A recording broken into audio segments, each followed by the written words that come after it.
Welcome into the Hot Read Podcast live here on Friday, February the 7th. I am your host, JT Ruhnke, reporter and writer here at the 440 Sports Podcast Network. You can follow me on Twitter at JT_Ruhnke. And once again, kicking off a Hot Read Happy Hour Friday, the last Happy Hour Friday before the last football game of the 2024-25 season is none other than fellow haircut boy. The Hot Read Podcast boys are looking better than they ever had with our shiny new sleek haircuts. But it is none other than the amazing Stoney, Keeley, editor-in-chief of Sobros Network, one half of Football and Other F Words, and co-writer over at Stacking the Inbox. Stoney, how are you doing today? Pretty good. It's another Hot Read Happy Hour. It's date night. I'm actually caught up on work. So, well, that's not true. I'm going to have to sneak away from date night to do some work because I've wrapped up about 10 more evals this week that I got to add to the draft guide. But I actually hate the haircut. I actually am, a couple weeks removed from it now. And it just, I feel like I look like an old dude.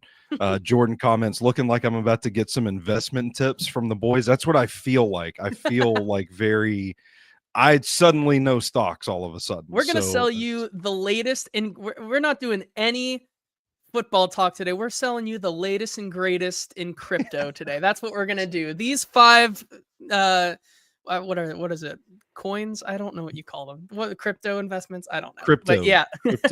Crypto. I mean, as much as I want to disagree with you, the Hot Read Podcast yearns for the backwards hats and hoodies. I know, man.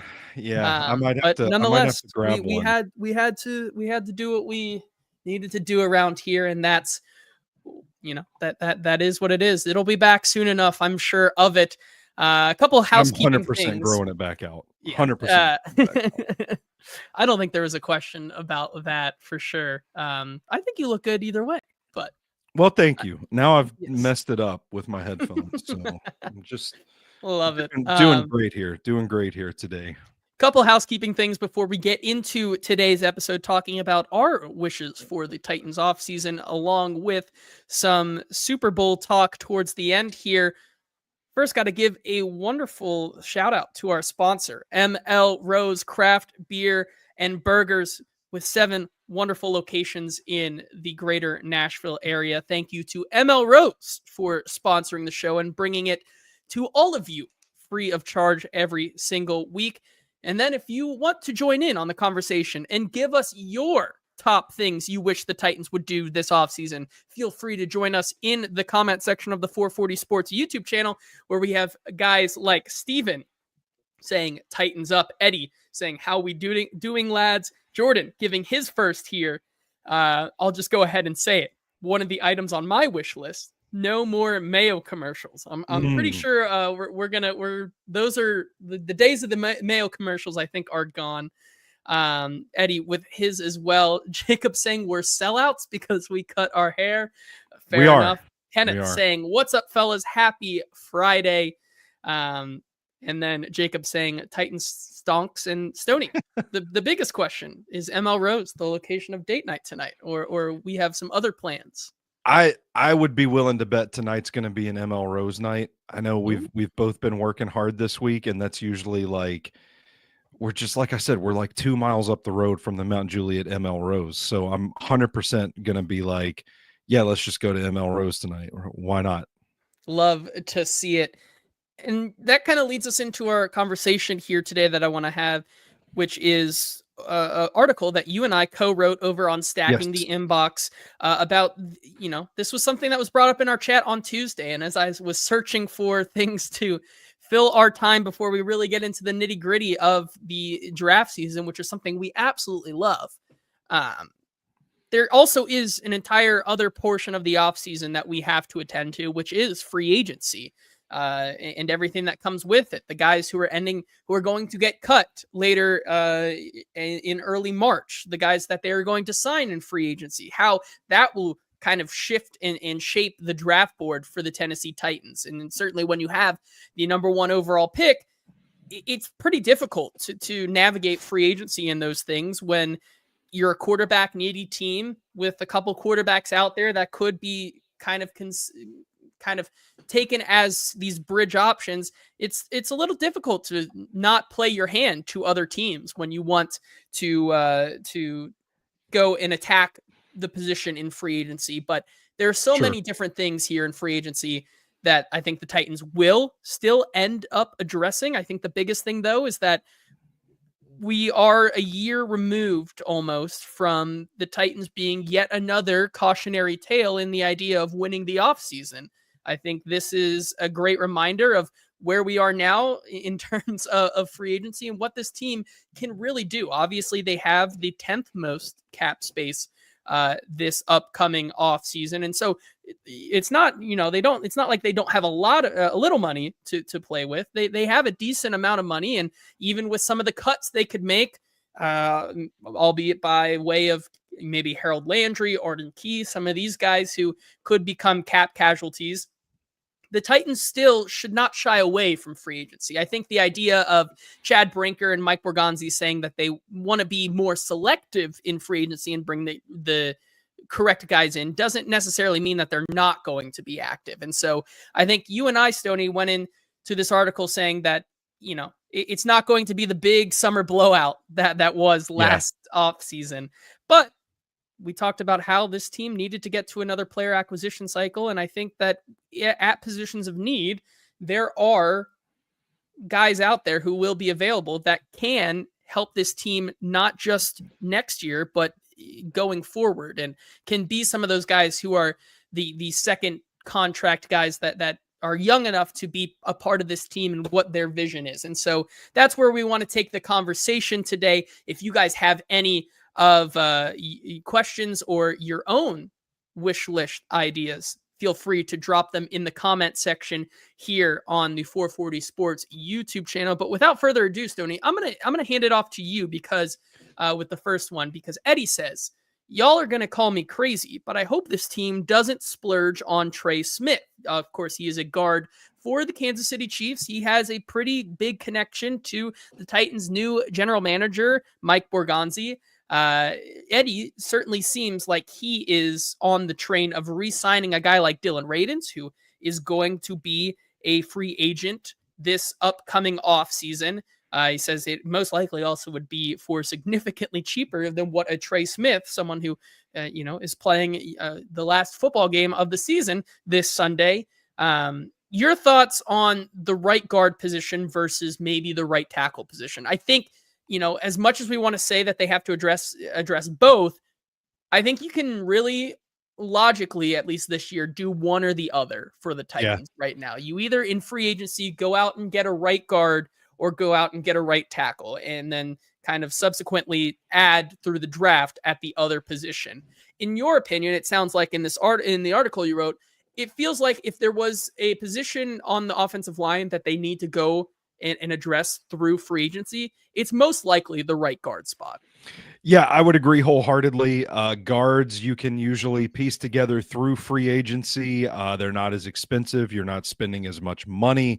Your tackles are where you want to really draft and develop. I expect they'll probably spend one of their first few draft picks, on a right tackle this draft. But the tackles don't typically hit the free agent markets. It's like you get a good tackle, you hold on to it. That's kind of the model in the NFL right now. So I would expect that the guard would be a position that they would look for in free agency. I mean, depending on who you talk to in certain circles, there are people that believe you might not have to like reset the market with Trey Smith if he were to come here. From what I've heard through the grapevine, he would be willing to maybe not break the bank if he were able to come back to Tennessee. So again, that's just the rumor and innuendo on the street. So I don't know, to Eddie's question, I don't know that they would have to splurge and give him some sort of max deal to get here, but he is certainly one of the market-setting caliber players in this free agency class where he's one of the best at his position. So I get the concern there. I don't know how this staff, this regime, this front office looks at Dylan Radins, because I keep looking back to the John Ajuku case where everybody was just all sunshine and rainbows, very happy that he stood up and, played admirably down the stretch, and how they talked about good for John Ajuku for stepping up in the last game of the season and playing well, playing admirably. You hear that, and then you look back at how they used him throughout the season, and it was very evident that they did not want to play John Ajuku. So now I'm going back in my head and I'm hearing, I'm like, yeah, great for Dylan Radins. Great job, stepping up. Sadiq Charles goes down, Flash retires on the spot, and good for Dylan for stepping up. But he wasn't like overwhelmingly so good that he just denied any other guard option there.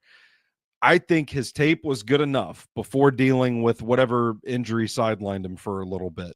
I think his tape was good enough that you say, okay, this guy has won the right guard job. He's going to be considerably cheaper than Trey Smith, but by the same token, I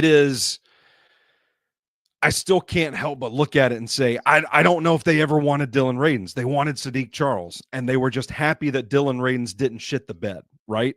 And so that's why I kind of look at it and I think, while I watch the tape and think Radins did okay, is probably worth re-signing to keep that train rolling, I don't know if this front office and this coaching staff is looking at Dylan Radins and thinking this is the future of the position.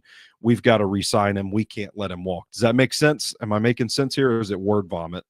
No, I think that absolutely makes sense. To your point, it's not like he was an answer, but he was the most consistent guy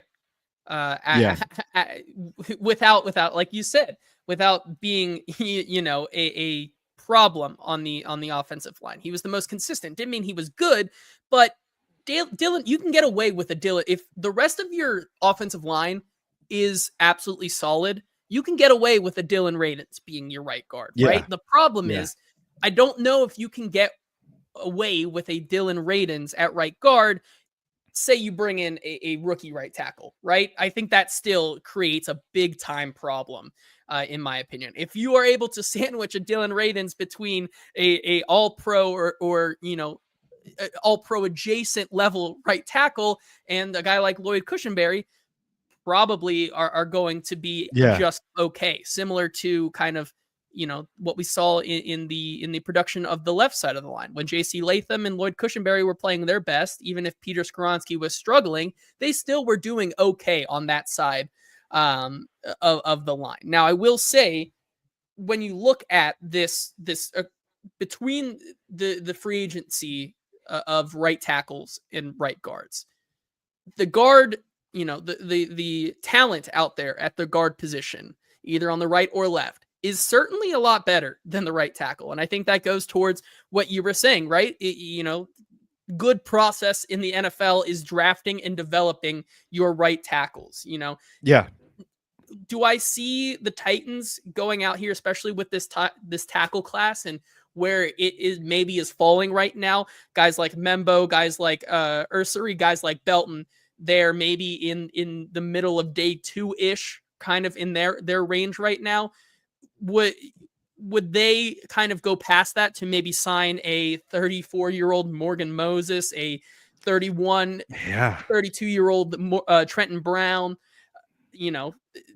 35-year-old David Quessenberry? Like, all these guys, like, there are options out there, but they're so old. It just feels more of like a stopgap than what Chad Brinker and them want to do with drafting and developing and retaining. So that's where it leads you into that right guard market. And I know we talked about Trey Smith being available here. There's still other guys at the position that I think, could really stand to be an option here. Obviously, make of it what you will, but Mekhi Becton has looked really solid at the guard this year. Could that be a guy that maybe Bill Callahan looks at and says, we could bring him in and I can work with him at guard? He's only, 26 and has seemingly found his footing here in the league. You look at guys like, maybe a reclamation buy low project on a Tevin Jenkins from the Chicago Bears.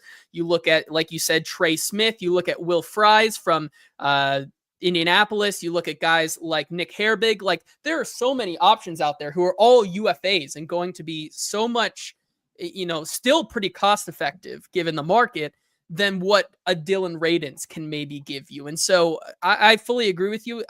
If they end up bringing Dylan Radins back, I think it's more of a sign that they feel really good about this tackle class, and that whoever they end up going out and getting in the draft, they feel comfortable with. I think if you see them move away from a guy like Dylan Radins and go get one of these more stout veterans, I think that's also a move to say that, we're gonna kind of supplement the line in the middle there through free agency and go get our bookend tackles for the next 5 years or so. Yeah, and I think it's a prudent move on the Titans' behalf to kind of lean into the strengths of free agency. So you listed a lot of guards, James Daniels, Kevin Zeitler. I mean, there's Even some veteran guys. Yeah, exactly. A thick class of guards that are going to be available that can add experience and bolster that offensive line. Regardless of whether they go outside of the building or they re-sign Dylan Radins, this is still a position that the Titans are going to have to address somehow. And I think this is one of the rare like stars aligning kind of moments for the Titans, where you probably want to get your guards in free agency because you can get a good one without breaking the bank, resetting the market, that sort of thing. But there's also plenty of options available. So it's a deep stable of guards that are likely going to be available. That's where you want to go shopping. And I think it's like that at edge rusher as well. Yeah, edge rusher certainly is going to be one. And I see some comments about potential edge rushers that they could go after here. Reminder, if you want to get in on the conversation, like so many of you today, giving us your thoughts on what the Titans need to do in the offseason, head on over to the 440 Sports YouTube channel where you can join the conversation as well. Make sure that you are liking and subscribing. And if you're watching on Twitter, feel free to give us a retweet, share it with a friend, hit that like button so we can get as many people in here as possible on a Hot Read Happy Hour Friday. Stoney, can I call a timeout? Can I call a timeout real quick? Should we reset and just establish what we think the Titans' needs are heading into the offseason? Sure. Yeah, I think that's fair. I jotted them down. I wanna get your take on it and ask you if I've left anything off. Right guard, like we talked about, yes. Right tackle, quarterback, edge. I wrote down twice. I think they need 2 edge rushers, not necessarily free agency, just this offseason at some point. Wide receiver, tight end, safety. And then I think you've got to at least add depth, rotational guys at cornerback, linebacker, defensive line, and then another back end wide receiver. Did I leave anything out? No, I think the only problem or difference I would have with yours in terms of where they are stacked and ranked for me, I think that this team needs to, if they're going to splurge on any position, they need to go after the linebacker position, the interior linebacker position.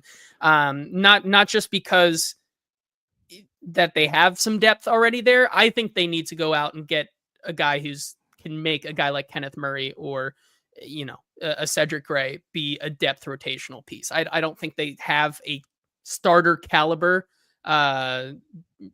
linebacker right now that can really make an impact. I think the last guy that they had that could do that was Ernest Jones before they shipped him off for, a decent price, and it made sense for them at the time. But as I said in the article, I right now, if they were to go out and maybe supplement that, obviously you have Luke Gifford as a free agent, you have Jack Gibbons as a pending free agent. So like right now in that linebacker room, I think it's like Kenneth Murray, Otis Reese, Cedric Gray, and James Williams. Yeah. That won't cut it for me. If you were to add, maybe bring back a Luke Gifford and you were going to roll with that doesn't cut it for me. More so that maybe a different area would, in my opinion. As Eddie says, Stoney damn near listing all 22 positions here on the team. But once again, I mean, we kind of talked about this on Tuesday's show, right? It feels like last year we were always saying that there's still going to be holes to fill. They need to get to another player acquisition cycle, to supplement those holes. And after the season that they've just had, it feels like you almost need yet another player acquisition cycle to get to where you want to be. No? I still think there's more hope this offseason than there was last offseason. I think they Fair. have several more of the big boxes checked. Like you've got left tackle now, you've got the left side of your offensive line. You just got to keep building. You've got to attack the right side the way you attacked the left side over the last couple of years. Now you got to finish building on the right side, but it narrows the list of needs because you don't need. I mean, last year we were joking like they need 4 new offensive linemen, and now Yeah. it's like they need 2. They need 2. So we've cut into that. We've cut into the needs there. Quarterback, obviously a big need, but I think and an edge rusher too, I think are big needs. But I think like the need for linebacker is like, okay, we need a supplemental guy. We need a running mate for Kenneth Murray. Wide receiver need is we need a supplemental guy for Calvin Ridley and hopefully Nick Westbrook-Akine after they bring him back. Tight end, I feel like you got to add a guy to the rotation. I think they probably need to upgrade the Josh Wiley spot. Right guard, we talked about. Safety, I think you just need somebody younger in there. And I think they should re-sign Quandre Diggs. I think he did a fantastic job when healthy for this team. And Amani Hooker was an all-pro caliber safety for this team. Like they're locked up, but brother, you got to get a little bit younger at the position. Like you're probably going to need a third safety in there. But that's a lot different from the conversations we were having last year where it was like doom and gloom. You've got to go find your number 1 wide receiver. You've got to go find your left tackle. You've got to get pass rush help. You've got to get a right tackle that they couldn't get to everything. I do feel like the desperation for as many difference makers as they had as they needed last year, I think it's a little bit different this year. So I'm feeling a little bit better, but we might still be another offseason away from really feeling like, you know what, this roster's in a great spot.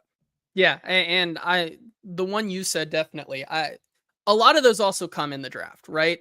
I think for the sake of this exercise, the biggest things they need to accomplish through free agency are maybe, would you say that like a successful free agency for this Titans team maybe is like 2 major impact players in depth compared to what we saw last year? Like last year, you had Calvin Ridley, you had Tony Pollard, you had Lloyd Cushenberry, you had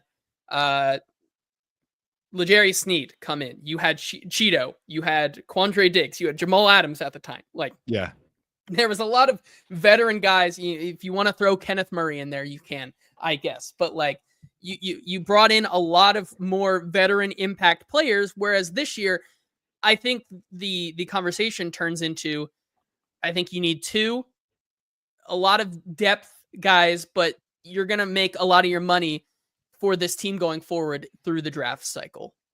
Yeah, I wholeheartedly agree. I mean, that is my literal strategy that I wrote about is like get your starting right guard in free agency, get a starting caliber edge rusher in free agency, and then kind of plant leadership around the roster in depth roles.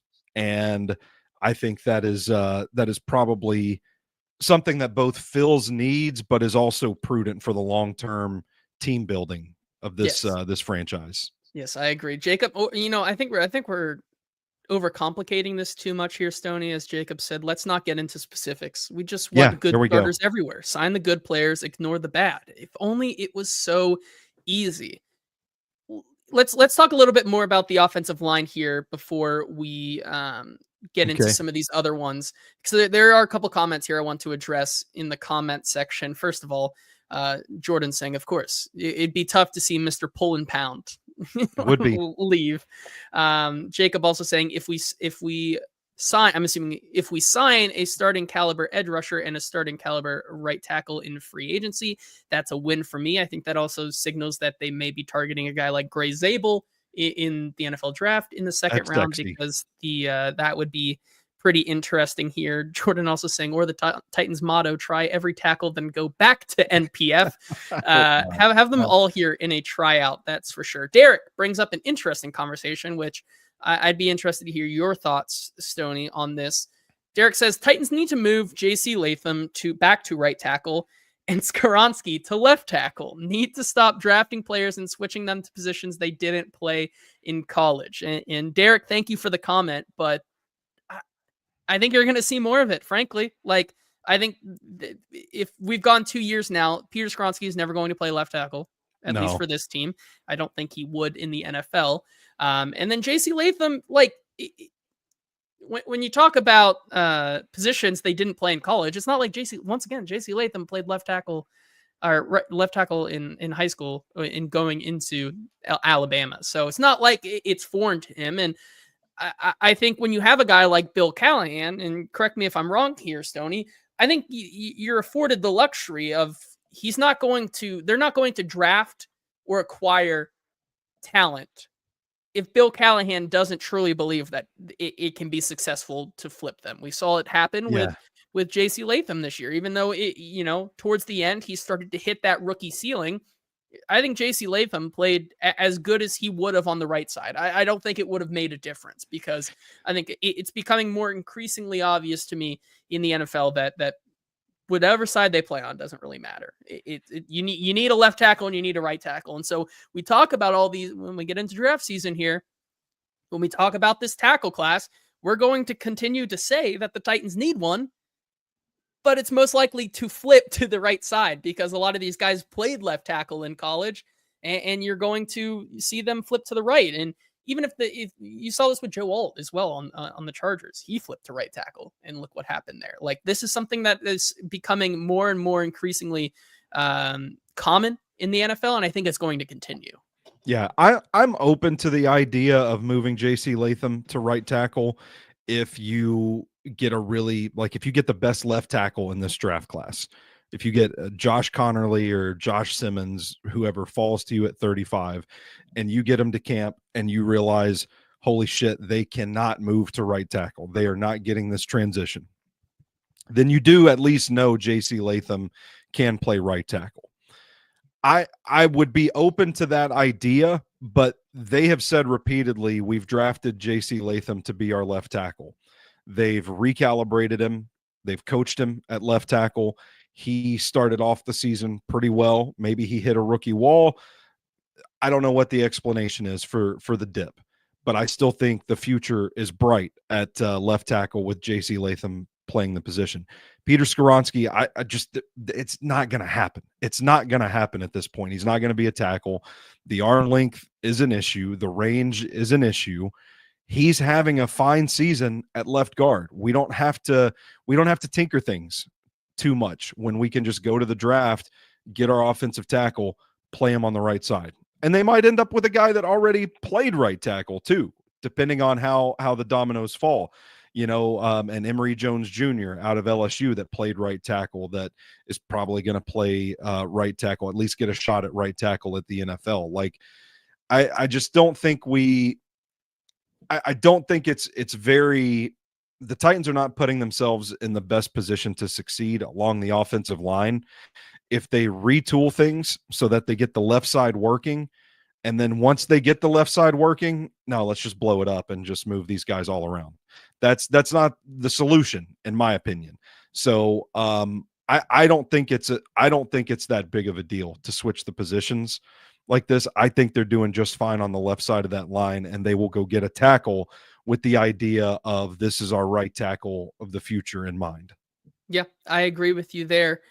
Let's move away from the offensive line conversation, and I'll bring up a certain player that you just hinted at that you think the Titans should bring back into the fold during this upcoming offseason, but not before we give a shout out to our wonderful and amazing sponsor, ML Rose Craft Beer and Burgers, with 7 wonderful locations here in the greater Nashville area, including Capitol View, Franklin, Gallatin, Melrose, 8th Avenue, Mount Juliet, Sylvan Park, and coming soon, another location in East Nashville near Inglewood. It's so easy to see why ML Rose is one of the best spots for a bite to eat and to watch some of your favorite sporting events, because they simply have one of the best menus out there, to over 25 beers on tap and a menu that is curated to fit whatever you are craving. I love their fried pickles and peppers. I just had some of their Nashville hot cheese curds and loaded fries the other day. Love them. Absolutely delicious.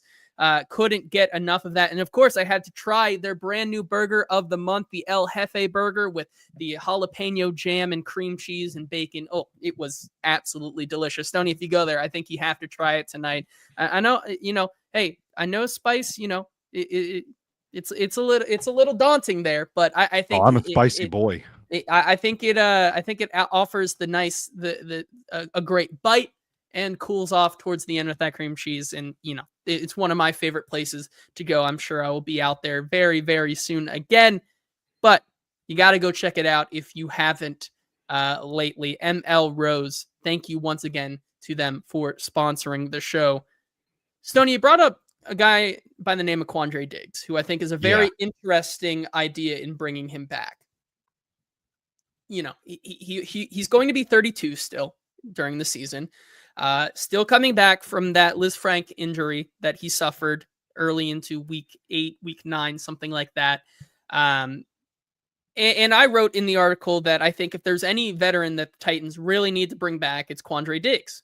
One, because I think he fits the criteria of what Chad Brinker said when talking about veterans who are made of the right stuff. I think he was an absolutely positive guy in the locker room for this team.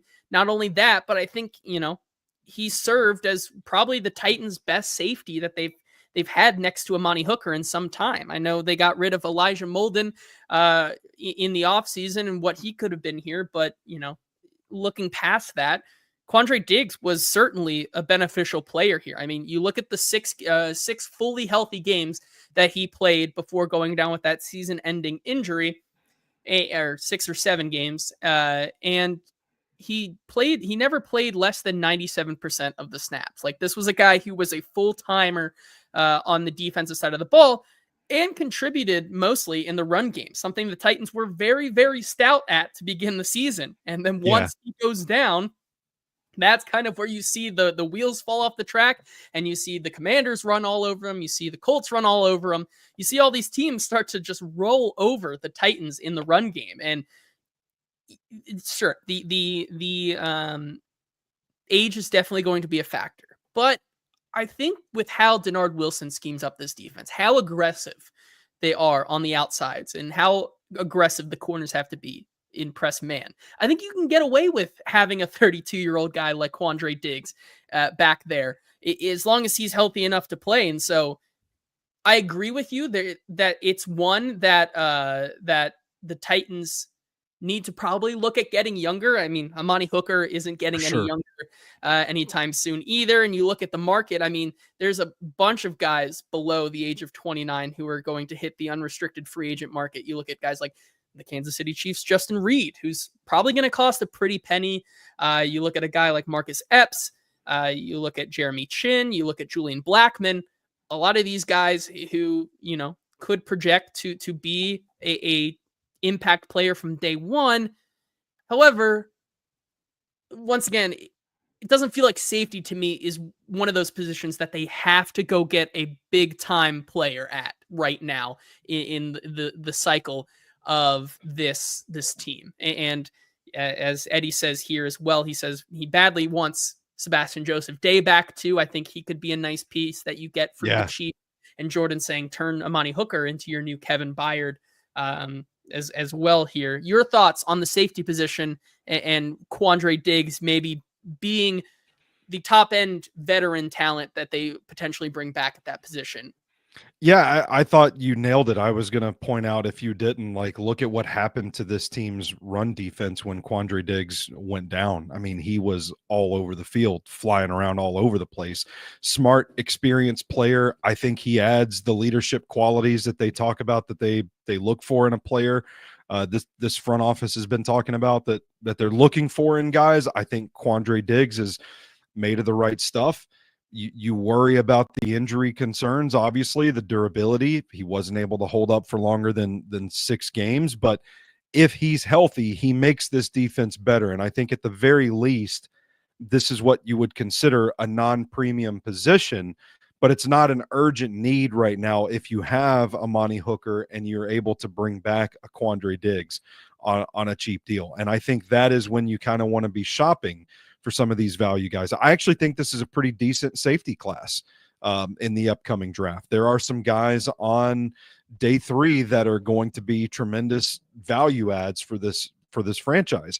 That's where you want to be shopping. You want to be thinking about the future. You want to be getting younger, but you don't want this to be a pressing need when you have more pressing needs at what you would call the premium positions: quarterback, edge rusher, wide receiver, tackle, that sort of thing. So I think it would be a smart move for the Titans to kind of keep this defensive backfield patchwork together while addressing a youth movement in the secondary in the draft. Yeah, I definitely agree with you there. I think if anywhere, one of the spots that you want to have the most youth, I think it's in the backfield or the secondary, Sure. I should say. Yeah. You have a guy like L'Jarius Sneed, Roger McCreary, and Cheeto under contract, but you got to start getting some of those impact players who can take over those roles eventually. Jarvis Brownlee Jr. being kind of nurtured in that role as well. A couple other questions here. In another place, I think they need to start cultivating some of that draft, develop, and retain mentality is at the edge rusher position, one that you also wrote about here. Just Quan in the comments also talks about what is our opinion on going after a guy like Josh Sweat or Dre Greenlaw in free agency. Oh man, this is a certainly a outside linebacker class that could help supplement. You even talk about a guy like Myles Garrett. Like, it could be a class that supplements some of the problems you've had, but also we've already kind of discussed this all Senior Bowl week long. This is a really, really deep edge class in the draft. And so my question to you is, how important do you think it is to go after one of these guys to be an impact starter from day one versus really focusing on maybe picking up even 2 edge rushers in the draft this year? Yeah, I think it's a tricky conversation because I don't think you want to tie your draft capital up too much, where it's like, well, we've got to draft an edge rusher. Okay, we've got to draft 2 edge rushers. Well, we've got to draft a quarterback. Well, we've got to draft a wide receiver. We've got to draft a right tackle. Eventually, you're going to run out of picks doing that, right? Like, flexibility is desirable in the draft. You want to be able to just go best player available, not really tie yourself to needs. And I think that is where signing one of these edge rushers helps you. It helps keeps you flexible in the draft where you can just go best player available if you want to. I think it's a good class. I think this is one of the positions where I'm not going to mind if the Titans spend a little bit of money because it is a premium position. It is something that I think could greatly help this defense. Now, hand up, I haven't watched the tape on this entire class, so tape pending. You're just looking at kind of like names, developmental guys. You're like, oh, that was a high draft pick back in the day. Oh, this guy's experienced, that sort of thing. Josh Sweat, I don't think he's going to be cheap, but been a pretty productive guy. Khalil Mack is going to be available. Khalil Mack at one point, one of the best pass rushers in the game, obviously getting a little old. Hassan Reddick, same way. I was going to say Matt Judon. Yeah, a couple other veteran guys. Yeah, I think you're right. As much as maybe getting an Abdul Carter is great, I still do think that for this team to get better in a hurry, your veteran guy on the opposite side cannot be a Harold Landry or Arden Key at this point, in my opinion. Yeah, I think you have to bring in, when you talk about having some veteran presence, first of all, I think I continue to believe that Harold Landry's time is most likely up with the Titans. So I don't know if he will even be here for another go around with Tennessee. But, I do think that if you have the opportunity with your cap space, if you say bring in, go after, get a quarterback, get an edge rusher, and then supplement some of those other places, I wouldn't be mad at that either. Like, I do think that there definitely is a really good argument to make. Like, just think of this. Like, you talk about how the inefficiencies that the Titans had on the edge. Imagine going into next year where you have an Abdul Carter, Tavondre Sweat, Jeffrey Simmons and Josh Sweat It's front crazy. four. Like Yeah. that gets the job done. And you're looking at what Jeffrey Simmons and Devondre Sweat can do in a whole new light versus what we thought Harold Landry and Arden Key's ceiling was last year. And so I do agree with you that, at the end of the day, it probably does mean that the Titans need to go and address this position as one of their big gets this offseason, considering where they are. But still, there are some things that tell me that, with how deep this class is, you may, even if you don't get an Abdul Carter, you may try to supplement it through the draft and try to fix those other areas first. Steve in the comments here saying, with an edge rusher class this great, we should go after one round 2, not just gamble on Abdul Carter unless we can secure the future with an amazing trade down. I do think that might be a little rich for me, where we're getting into, with the talent you have at the 35th pick, going edge, like, as much as I think that would be awesome, you might be putting too many of your eggs in one basket. But Yeah. if you go with an Abdul Carter and then take, when I talk about doubling up on edge, let's say you go with an edge in the 5th round, like if there's going to be a guy there that you really like I don't hate that whatsoever to create more of that depth. But yeah, bringing in a veteran guy is definitely going to be the way to go. And D-Good, I mean, I was just going to say, D-Good saying, writes on sticky note, Abdul Carter, no matter what. Also insert Josh Sweat. yeah. I love it. So you're talking about like rolling out there with Abdul Carter and Josh Sweat as your top 2 edge rushers, but I think Arden Key still has a place here. I don't think he was ever meant to be like this 3-down defensive end that can do it all. I think he's a pass rusher. That dude just gets after the quarterback. You put him in certain packages where his job is to just tee off on the quarterback. And then you still have a guy that is developing in Jalen Harrell that can fill that role as the edge setter that you need. Like, all of a sudden, man, you've got a stable of edge rushers. You've got a rotation of 4 guys that have defined roles that can be pretty productive in this defense. And I think that's what it's going to take to get to really bolster this group this offseason. Yeah, I agree. And D-Good says, how much money are the Titans on the hook for with Landry? And as we look at that here, I'm looking it up right now. So it looks like the dead cap hit. So, 2020, this is all according to Spot Track. It says 2025 top 51 cap. Harold Landry currently is 24 and change million against the cap. If he were to be released from the team, he's going to be a dead cap hit of 13.1 million. So you're getting what, 11 million back? Yeah. Currently towards their like $49 million worth of cap space. That puts you around 60. I don't remember the exact discussion, but the conversation was last offseason. I remember talking about Landry as a potential cap cut candidate. And I remember the discussion being like, if you can just hold on for another season with him, you would be in a better spot to cut him in 2025 than in 2024. Yeah, and I you look at what they do here with that. It certainly seems like if the Titans were to release him before the June 1st cut, they would get that. But also it would eventually definitely be a big reliever to next year's cap. It just depends what they would do here. And D-Good saying, I mean, you call up Vrabel and see if he will give you a 4th. Hey, I mean, why stop there? Landry and Simmons for a 2nd and a 4th, and I do it today. I don't think twice about it personally. Sorry. Yeah. Just thinking out loud here. Personally, I do it. I'm going to guess that if Denard Wilson has any say in it, the Titans will not be trading Jeffrey Simmons. Yeah, I agree. That would be my gut feeling. I hear you there. It says pump the brakes slightly. Ray Skull asking, would you move Landry for a 3rd? And do you think that is enough in return to move him? If I didn't have to say the question there, Stoney, I probably would have answered just as fast as you. I don't think you're getting a day 2 pick for Harold Landry right now. Either. Not at this point in his career. Because I mean, I feel like his best football is behind him. He's been a really good Titan for a long time. For six seasons, he's been with the team, maybe 7. I can't recall off the top of my head.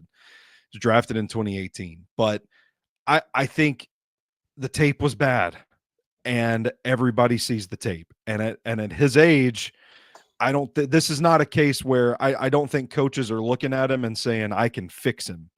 I think it's an age where, like, what can he do for us at this stage in his He can career? help. I think he could help a championship roster being a rotational guy.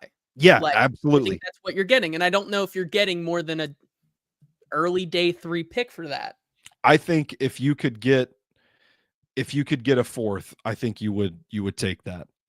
I think so as well. I mean, you know, look at what you got a 5th for DeAndre Hopkins, and if you aren't happy about that now, I don't Yeah. know. I don't know what you're doing there. All right, a couple more things. We'll get to some comments here. Certainly, a lot of things to get to. We haven't even really touched the linebacker position. That's one we can do another day for sure Oh, as we continue here. there's a There's a lot. There's a lot linebacker. of good guys out there. I think. We got a Kenneth, question about Dre Greenlaw that I didn't yes, answer because he's not an edge rusher, but Dre Greenlaw is, when healthy, obviously one of the best linebackers in the league. I think people undervalue the linebacker position. San Francisco has shown us if you get they a do. couple of guys like Dre Greenlaw and Fred Warner, it can do some wonders for your defense. Now, those guys aren't out there on the regular, but I think Dre Greenlaw is probably going to be too rich for a non-premium position to acquire, but I don't know how the injury is going to impact that. Counterpoint. Counterpoint. They're both not premium positions. However, just to be petty, what if the Titans were to supplement their defense by going after 2 of the best players on a rivals team and just filling those needs with Julian Blackmon and EJ Speed Oh, and there being we go. set? Oh, I don't EJ know. Speed's good. I didn't realize EJ Speed was going to be a free agent. He is. He is an unrestricted free agent according to Spot Oh, Track here. So EJ Speed is good. another guy I would be very, very happy with Yeah, there. I was Um, watching the Colts tape to get prepped for those games, and he just kept popping up, and I'm like, nobody's talking about this EJ Speed guy, but he's just all over the field. Yeah, he might be. If we ever do like ranking the top targets, ranking the guys we want, besides just positional value and whatnot, I think Yeah. he's one of those guys that'll definitely be up there for me. Jacob asking, is Jerome Baker still under contract? No. He's Jacob says, I know he's no guarantee, but he's an asset. I would disagree with you on that one. As Yeah. Jordan says, if anything, Baker could be depth. I think Baker could be better not on the team personally. I don't think yeah. I guess we'll call it a gut feeling. I don't think he's going to be back on this team. Yeah, I would agree with you there. Kenneth saying the only real free agent news I care about is which free agent quarterback do the Titans go after? He says, my number 1 pick is prying Fields away from Pittsburgh or Stafford for the Rams. We've, heard rumblings about Stafford and maybe a possible trade happening to a team. Certainly could happen if the contract. I don't know how I feel about what first of all, it's what you're trading to get Stafford. I know Stafford is still one of the best passers, but he is 37, and how much does really 1 or 2 years of Stafford maybe get you when you still need a quarterback down the road? Certainly, I don't think this is a team that wants to vie for a championship in year 1. I think they still have a long ways to go. So how much does that really give you? And 2, how much are you going to have to pay him, right? He needs a deal restructured. He Yeah. has no guaranteed money. I think his last deal was around $40 million. His cap hit was at least $40 million. You talk about how the drop off in talent hasn't really happened. You're probably looking at almost the same amount there or something relatively close to that. That's almost like 2/3 of your cap. It's a tough swallow for me. A guy like Justin Fields, maybe. I don't know if he really projects well into a Callahan system. I know you talked about in this article looking for upside and Yeah. looking for these guys. And I know you talked about some quarterbacks who maybe you bring in on the cheap that could provide some of that upside in this system, as well as some other guys. And I think when looking at this quarterback class, it's going to be really, really interesting to see where they end up going once free agency starts.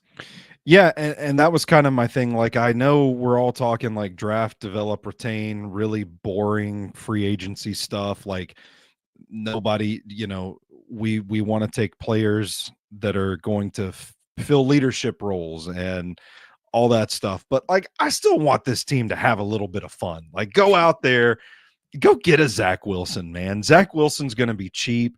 There's still plenty of physical talent there. Kick the tires, man, because I mean, what's the worst that could happen? Is Zach Wilson really going to be much worse than Will Levis? I don't know. I don't know that I'm willing to say that. But if he was the next like Baker Mayfield, Sam Darnold, that's able to turn it around with a better system and a coach that gets him, if the ingredients are there, maybe you could see through it to his upside. And if you do, that's a huge get on a cheap deal.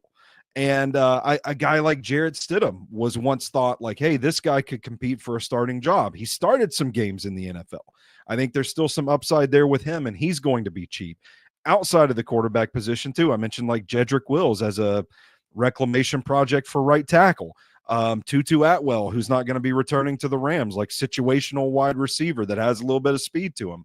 Like the bigger picture wise, saying like, hey, we can still make room for some guys that do have some upside to them. We don't have to just go get veteran leadership at every position.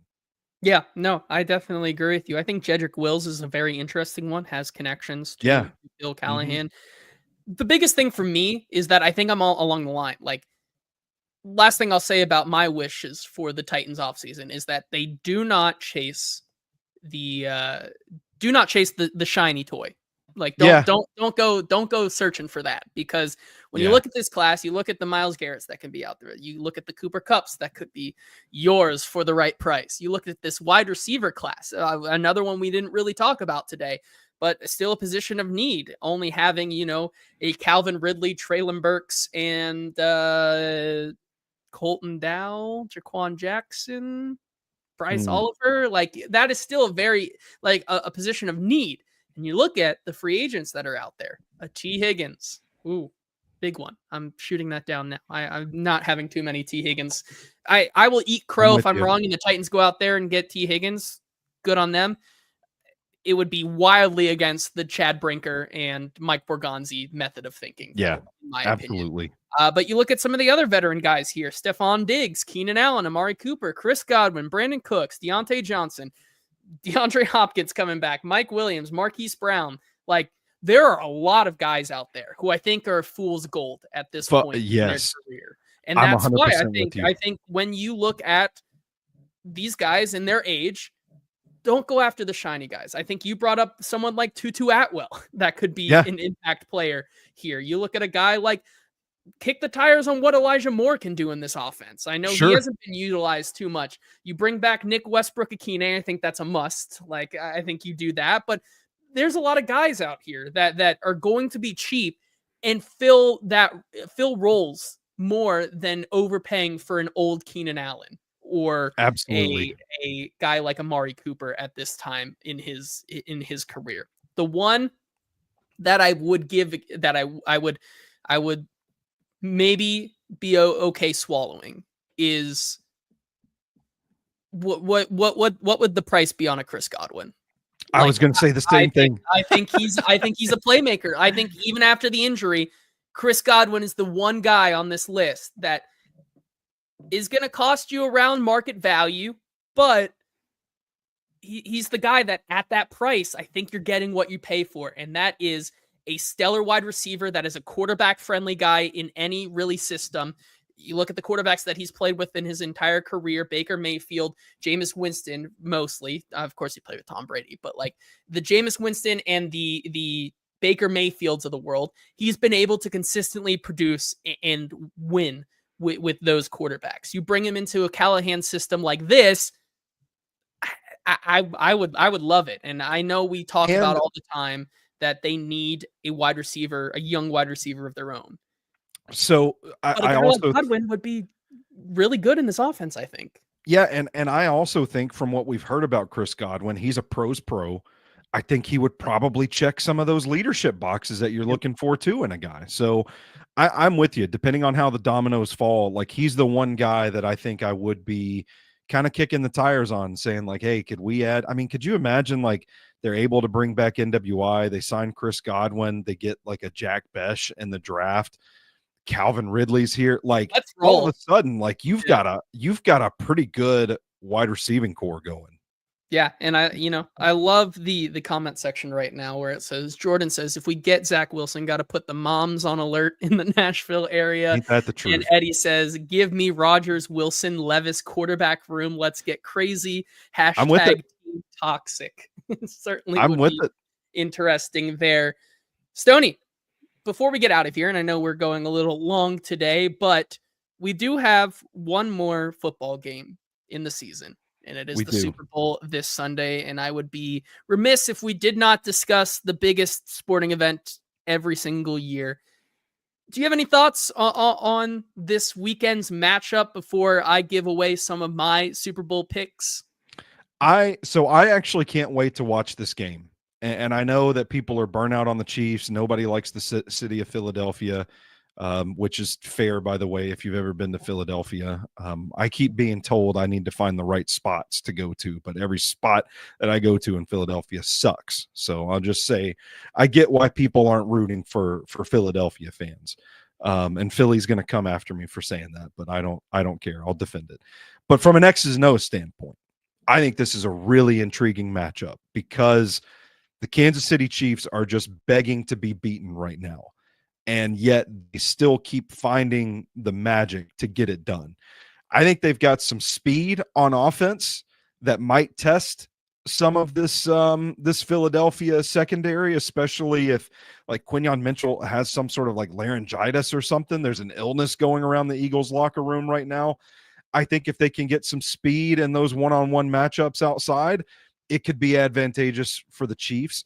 But I think this Philly run game going up against Steve Spagnuolo and how he always seems to have the perfect game plan in the Super Bowl, I think is going to be the real deciding factor in this game. I can't wait to watch it. I do think these are probably the two best teams left standing now that Buffalo and Detroit were knocked out as well. So I'm cool with it. I think it's going to be great on great. The story of the three-peat, can history be made? Is Nick Sirianni going to be the one that ruins it for everybody? Like there's just so much drama. I can't wait. Drama, X's and O's. It's going to be a fantastic matchup. As far as bets go, I am draining my 401k to bet the DeAndre Hopkins anytime touchdown after Easton Freeze called him out on Twitter, and then he called Easton back out. Was Yeah, like does some deleted tweets out there that I don't think people I don't saw. think a lot of people saw them, but the Yeah, Easton Freeze versus DeAndre Hopkins lore is alive and well. And if it anybody wants is. to know, just shoot me a DM and I'll let you know. Yeah, But we still got the screenshots. We still we got do the have the screenshots in the screenshots. DM. But But he was um, confident. Easton was confident. He's like, I've never been more confident in anything in my life. DeAndre, yeah. DeAndre Hopkins is scoring a touchdown in this Super Bowl. So I'm going to Hey, tail that. I'm going to tail Easton. that might be one of my picks. We'll have to see. But let's jump into it. Some of my Super Bowl picks brought to you by one of our other amazing sponsors, Sinkers Beverages, because where else can you fill up on all of your Super Bowl party needs? But and look, me saying Super Bowl party because I'm not a little wuss like a certain other 440 podcast network member who's How about afraid of that? getting absolutely destroyed by the NFL or something. I don't know. But for all of your Super Bowl party needs, head on over to Sinkers Beverages for simply the best selection of spirits, wines, and liquors for your Super Bowl day festivities. Located in East Nashville, they've been serving that community for 40 years. They are a 4-time Long Best of time. Nashville Liquor Store of the Year for good reason. It's the best place to go stock up for this weekend. I know I will be. When you get on over there, make sure you sign up for their in-crowd for special benefits and allocations. And if you can't make it out there this weekend, no problem. If you find you're out of stuff for Super Bowl Sunday, simply search Sinkers on Uber Eats and they deliver the booze to you. They drive so you can drink responsibly this Sunday. Thank you to Sinkers for sponsoring the show as well. Let's get into some of these picks. And, you look at the history on this. And Super Bowl favorites are 36-22 straight up, 27-29-2 against the spread in the Super Bowl. Super Bowl underdogs are 10-7 straight up in the last 17 Super Bowls, including 12-5. So there's been a little bit of variation, 12-5 against the spread, a little bit of variation, but I'm sorry. Fool me once, shame on you. Fool me twice, shame on me. Fool me 3 times, shame on me. Fool me 4 times, shame on me. Fool me 5 times, shame on me. I'm taking the Chiefs. I'm taking the Chiefs for the 3-peat, and I know that's probably it. If you're listening, I'm finally taking the Chiefs. That probably means you should take the Eagles, but I will be taking Chiefs money line. Super Bowl winners are 49-7-2 against the spread, 88%. So every Super Bowl winner has covered the spread 88% of the time. Obviously, Vic Fangio has been really great for the Philadelphia Eagles, but Fangio has struggled against Patrick Mahomes at times. He's faced them 8 times, 6 with the Broncos, twice with the Dolphins before this matchup, and they are 0-8 straight up, 2-6 against the spread versus the Chiefs. Mahomes has 10 touchdowns, 2 interceptions, and a 64% completion percentage on extended rest, 8+ days during the season or any time during the NFL season. Mahomes is 30-4 straight up since 2019.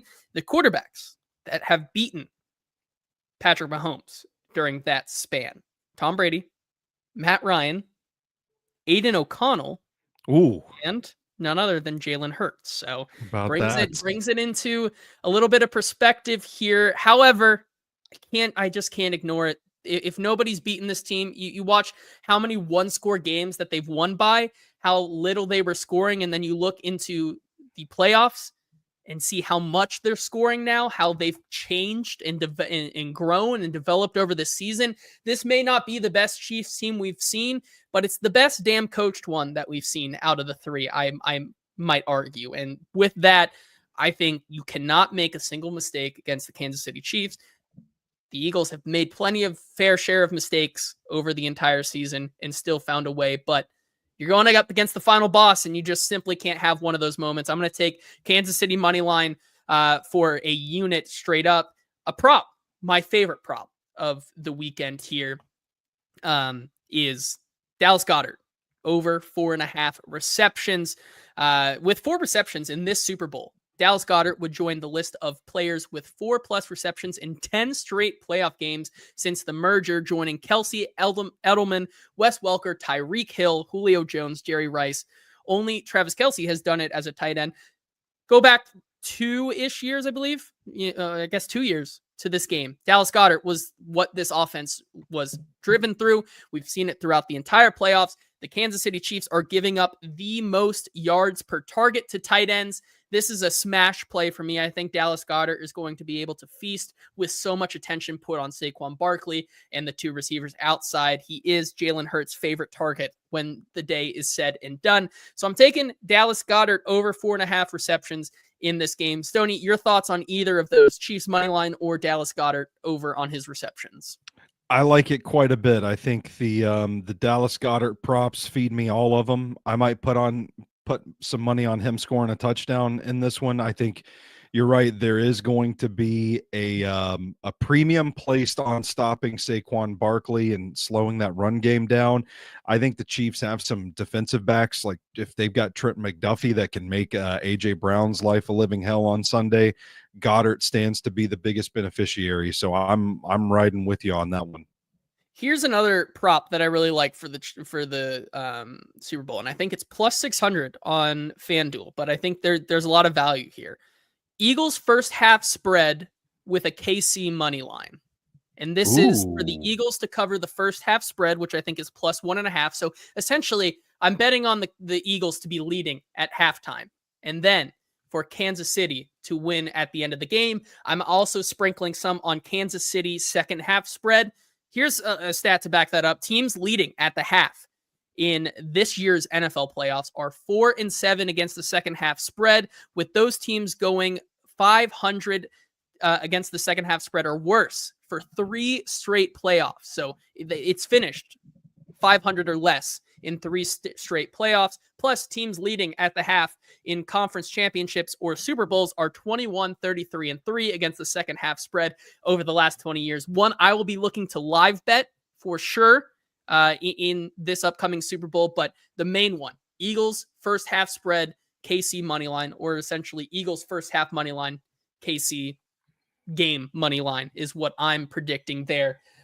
Stoney, thoughts on that, or how this game might play out? I think you're on it, JT. I think we've got a pretty good baseline for this. I think if the Eagles can get up by 2 scores and avoid the dreaded Chiefs single score game curse, I think they're going to be okay. I think they're going to be able to control the pace of the game, control the clock.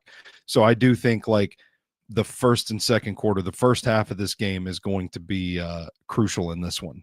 Yes, I agree. And then let's run through a speed round here of sorts real quick on some other props that I really like. Correct me if I'm wrong. Did you say that you were also maybe in on a Saquon Barkley is coming back down to earth, a little bit of action there, or were you on the opposite side of that? That was not me. Yeah, that was okay. not me. I think Because I'm betting on Steve Spagnuolo to have his guys ready for Saquon Barkley. I'm taking the under on his yards, 109.5 under rushing yards, as well as under on Saquon Barkley's longest rush, which is 22.5. I think they have the defensive personnel to take care of him. You talked about Trent McDuffie and the secondary that they have. I think they're a really stout run defending group that is not going to let Saquon just run all over them. So those are two I really like. Xavier Worthy under 5.5 receptions. I think when you look at this Super Bowl, it's never the guy, it's never the de facto one that you think is going to end up being the guy in this one. I think you're going to see the ball spread around as much as possible, which leaves other guys maybe available, like Noah Gray. I'm taking the over on his longest reception, 9.5 yards. I could see a trick play to him. And then finally, like you said, the DeAndre Hopkins hates Easton Freeze play of the day. DeAndre Hopkins anytime touchdown at plus 650. Your thoughts on any of those? I'm going to add to it. I just put $1 on AJ Brown scoring 3 touchdowns. Like I'm trying to put together the most cursed parlay that I can, and I can't do it on the fly like this. We're down to just one game, limiting me to 2 teams. I can't do it. I can't do it right now. Well, maybe you'll have to make that. We'll have to get you cooking in the lab before Sunday, and then post your Stoney Keeley's Hold My Beer parlay for the Super Bowl, maybe. And it just is the most wild thing ever. Love it. Running down those real quick again, if you wanted to play along. Kansas City money line, Dallas Goedert over 4.5 receptions, and then Eagles covering the first half spread paired with Kansas City money line is my 3 favorite big bets of the week. And then I'm also sprinkling some on Noah Gray over 9.5 longest reception, DeAndre Hopkins anytime touchdown, Saquon Barkley under 109.5 rushing yards, and Saquon Barkley under 22.5 longest rush, and then Xavier Worthy under 5.5 receptions. That's going to do it for us today, Stoney. A little bit of a longer show, but glad that you guys were able to interact with us here in the comment section. Reminder that I think next week, Stoney, and I know you had a little bit of this on last night's Football and Other F Words, but I think next week is quarterback week. We get into the nitty gritty of Cam Ward, Shedeur Sanders, Jackson Dart maybe going in the top 10 now. It's madness. It's crazy. And we're going to dive into it, all of it, with special guests from both sides of the spectrum, the pro Shedeur, pro Cam Ward, anti Shedeur and Cam, pro Jackson Dart. So much fun stuff to talk about next week. Can't wait to dive into it on Tuesday. But until then, thank you once again to ML Rose and Sinkers Beverages for sponsoring the show. We'll talk to you on Tuesday. This has been the Hot Read Podcast. Have a great weekend. Enjoy the Super Bowl, and we'll talk to you later.